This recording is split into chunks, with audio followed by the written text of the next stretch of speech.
E aí, seus clubistas, tudo bem com vocês? Aqui é Maurício, do Sem Clubismo FC, galera. Então, rapaziada, hoje temos a volta daquele quadro de reconstrução de times aqui no canal. E o primeiro time que vamos reconstruir é o Vasco. Eu vou reconstruir o Vasco para 2021, gastando bem pouco, montando um time bom e barato, mostrando que dá sim para montar um time forte, competitivo, para brigar na parte de cima da tabela de todos os campeonatos, fazendo apenas contratações pontuais, contratações de jogadores que o Vasco não vai precisar gastar muito dinheiro, vai apenas mesmo precisar mais de lábia e de convencer os jogadores a embarcar nesse projeto. E também, obviamente, não podemos nos esquecer que o Vasco vai precisar sim oxigenar a sua folha salarial, vai precisar dispensar alguns refugos, não renovar o contrato de alguns jogadores que realmente não são úteis ao clube. O Vasco precisa fazer essa limpeza no seu elenco para ter dinheiro para pagar o salário de alguns desses jogadores que eu vou citar aqui no vídeo de hoje, porque eu sempre tenho aquela lógica básica, cara. Vale mais a pena você contratar um jogador que chega, veste a camisa do time e que resolve, do que você contratar vários refugos, vários jogadores ruins. Então essa pelo menos é a minha linha de raciocínio. Se vocês já curtiram essa ideia, cara, de reconstruir o Vasco para 2021, a volta do gigante, montando um time forte, bom e barato pro Vasco, deixa o like, se inscreve no canal, ativa o sininho. Também já aproveita e me segue no Instagram que tá aparecendo aqui na tela. Se você quiser ter um contato mais direto comigo, me segue no Instagram, @malfraofc. E agora sim partiu reconstruir o time do Vasco para 2021. Primeiro, né, rapaziada, tá mais que claro que o Vasco precisa de um goleiro confiável, de um goleiro que passe confiança pros demais companheiros, um goleiro que realmente chegue e vista a camisa do Vasco, que não sinta o peso e que seja um goleiro constante, que pouco falhe. O Fernando Miguel é um goleiro falho, de vez em quando acaba falhando, acaba deixando o torcedor bem estressado e não passa lá tanta confiança pros seus companheiros dentro de campo, ainda mais quando precisa sair do gol. E o Lucão é um goleiro bem jovem, um goleiro que tem bastante potencial, que a gente sabe que vai ter uma boa carreira pela frente, mas que, como eu disse, é muito jovem para assumir esse papel de titular do Vasco em um momento tão difícil que o clube vem passando. Então, analisando o mercado, olhando as melhores opções, eu cheguei à conclusão de que o Tadeu, goleiro do Goiás, é a melhor opção para o Vasco em 2021. Tadeu já vem há muito tempo se destacando na Série A do Campeonato Brasileiro, são 2 temporadas no mais alto nível do futebol, agarrando muito bem pelo Goiás. É um goleiro que sai bem jogando com os pés, é um goleiro também muito bom debaixo das traves, faz diversas defesas difíceis. Então Tadeu seria uma ótima contratação para o Vasco em 2021. Um goleiro que chegaria, não sentiria o peso da camisa, vestiria a camisa do Vasco e que seria o goleiro titular de fato da equipe Cruz Maltina. Tadeu não tem um salário tão alto, ganha mais ou menos o que recebe já o Fernando Miguel no Vasco. E como o Goiás é um time que provavelmente vai jogar a Série B de 2020, e se o Vasco também não cair para a Série B do Campeonato Brasileiro, o Vasco pode usar esse fator para, sei lá, convencer o Tadeu a trocar o Goiás pelo Vasco. Mas me diz aí agora, irmão, o Tadeu combina ou não com a camisa titular de goleiro do Vasco, hein? Mas o problema que o Vasco vem tendo bem grave nesse ano de 2020 é a lateral direita. Já não apenas só nesse ano de 2020, mas já faz até bastante tempo que o Vasco vem tendo problemas com a sua lateral direita. E um lateral direito bom e barato, um lateral que está livre no mercado, pode chegar free de graça ao Vasco, é o Rainer, que estava jogando pelo Cuiabá. O Rainer rescindiu com o Cuiabá, é um jogador que vinha fazendo uma ótima Série B, um lateral direito jovem, tem apenas 25 anos, muito rápido, tem muita força física, então ele aguenta esse tranco de ir e voltar do ataque para a defesa. E tá livre no mercado, rapaziada. O Rainer chegaria de graça, sem custos ao Vasco, com o Vasco precisando apenas pagar os salários desse jogador, o que já é algo muito bom, algo muito vantajoso, cara. Se você pensar pelo ponto que o Vasco não vai precisar pagar, sei lá, uma rescisão contratual do Rainer, já é muito bom ele chegar de graça ao Vasco. Pra quem não conhece o Rainer, é só você pesquisar, porque com certeza você vai chegar à mesma conclusão que eu, que ele é sim um ótimo lateral direito pro Vasco. Pra zaga também, o Vasco vem tendo muitos problemas em 2020, pois o Miranda vem fazendo partidas ruins, o Leandro Castan caiu muito de produção nessa temporada, é um zagueiro que está irreconhecível, não está jogando literalmente nada. E olhando o mercado, olhando algumas opções de jogadores que poderiam chegar ao Vasco sem lá grandes custos, eu encontrei o Pablo, aquele mesmo que já jogou pelo Corinthians aqui no futebol brasileiro e que está em final de contrato com o Bordeaux da França. Pablo tem 29 anos e tem seu contrato pertíssimo de se encerrar com o Bordeaux. O contrato dele com a equipe francesa termina no meio de 2021,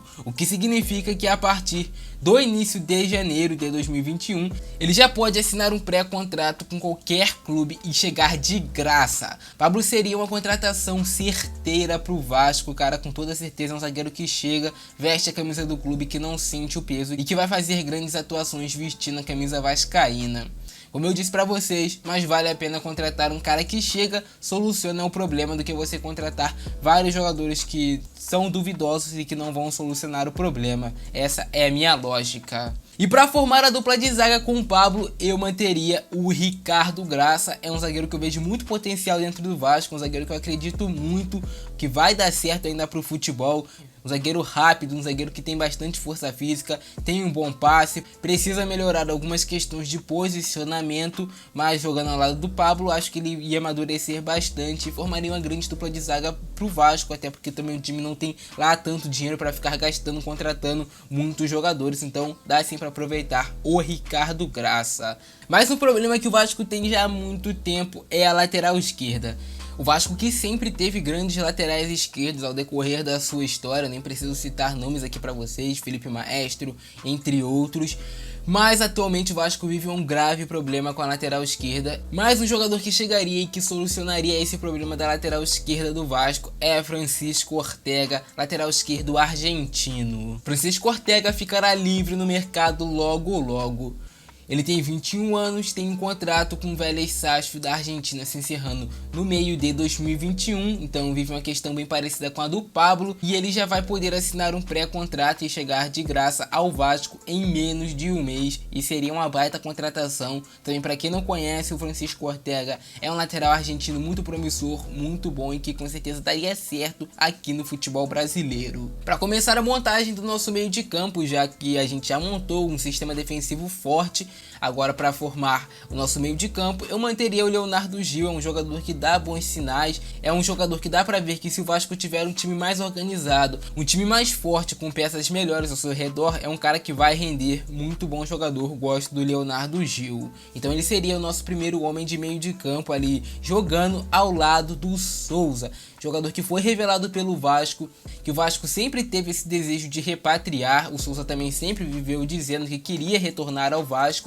e agora surgiu uma grande oportunidade, porque o Souza tem seu contrato se encerrando com o Besiktas da Turquia no meio de 2021, então em breve também ele já poderá assinar um pré-contrato com qualquer clube do futebol mundial, e se ele realmente quiser voltar para o Vasco, acho que esse é o momento ideal para o Souza retornar à equipe cruz-maltina, porque o Vasco tá precisando de verdade. Formamos a nossa dupla de volantes, achei que ficou muito boa, ficou uma dupla bem equilibrada, jogadores que sabem marcar e que sabem jogar, e agora tá faltando o que? Nossos meios de criação pro Vasco, que é sempre um problema, não só pro Vasco, mas pra maioria dos times brasileiros, arrumar bons meios de criação. E um nome que eu encontrei buscando no mercado argentino é de Thomas Pochettino, jogador do Talleres de Córdoba, muito bom jogador, que também está com seu contrato próximo do fim e que em breve vai poder assinar um pré-contrato com qualquer equipe do futebol mundial. Thomas Pochettino tem 24 anos, é um meia central que joga com a perna direita, tem como seus pontos fortes o chute de média e longa distância, também é muito bom passando a bola, muito bom dando aquele último passe pifando a defesa adversária. Como eu já venho dizendo, é um jogador que pode chegar de graça ao Vasco, tem apenas 24 anos, então o Vasco até poderia, sei lá, vender ele para o futebol europeu mais pra frente, já que é um jogador jovem de muita qualidade e que solucionaria parte desses problemas que o Vasco tem na criação. Muito bom jogador, seria uma ótima contratação, Thomas Pochettino. E para jogar ao lado do Pochettino, eu manteria o Benítez, Martim Benítez. O Vasco precisa exercer o poder de compra que tem sobre Martim Benítez, não pode deixar o jogador sair e pronto, tá ligado? O Vasco precisa se organizar e comprar o Martim Benítez, porque ele é muito bom jogador e ao lado do Pochettino faria uma ótima dupla de meio de campo.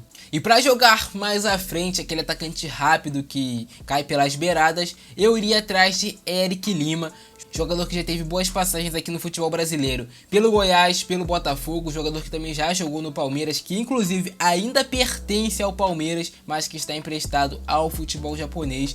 e que tem seu contrato se encerrando com o Yokohama FM em janeiro. Então o Eric, entre aspas, vai ficar livre para procurar um novo clube. Claro, ainda vai ser um jogador que pertence ao Palmeiras, que o Palmeiras vai ter o direito de emprestar para o clube que quiser, ou que também vai poder aproveitar. E eu tenho praticamente certeza que o Palmeiras vai querer emprestar o Eric novamente para outros clubes. E como o jogador quer voltar ao futebol brasileiro, não custaria nada o Vasco tentar a contratação do Eric, porque é um bom jogador, é um jogador que chegaria e que faria uma ótima dupla de ataque com o Germancano, não tenho sombra de dúvidas, ia servir várias bolas para o Cano, ainda mais com esse meio de campo formado por Benítez, Thomas Pochettino, Souza e Leonardo Gil, com laterais ofensivos, laterais que gostam de atacar bastante, o Francisco Ortega e o Rainer. Mano, o time do Vasco ficaria forte, ficaria competitivo, e dá pra ver que o Vasco não gastaria muito, até mesmo porque são jogadores que não recebem um salário exorbitante, não recebem um salário tão alto, tirando o Pablo, que tem um salário um pouquinho acima dos demais. Mas rapaziada, esse foi apenas um vídeo reconstruindo o Vasco, para vocês verem sim que tem como você reconstruir um time de futebol, gastando pouco, não gastando muito. Sei que é bem complicada a situação do Vasco, situação política, situação de quem vai ser o presidente ainda ninguém sabe, mas tá aí um caminho a se seguir. Olhar jogadores que estão livres no mercado, mas não jogadores que são refugos, tá ligado? Aquele cara que tá encostado naquele time que não tá funcionando, não. Não contrata esse tipo de jogador, contrata jogadores que estão, entre aspas, em alta, que tem algum potencial para render, que são os jovens também, que é muito importante, o jogador tem uma boa idade, e é isso, cara. Se vocês curtiram essa reconstrução do Vasco, deixa o like, se inscreve no canal, ativa o sininho. Se vocês quiserem que eu reconstrua outros times, comenta aí embaixo. Eu vou ficando nessa por hoje, é isso, grande abraço do Francesco, é nóis e fui!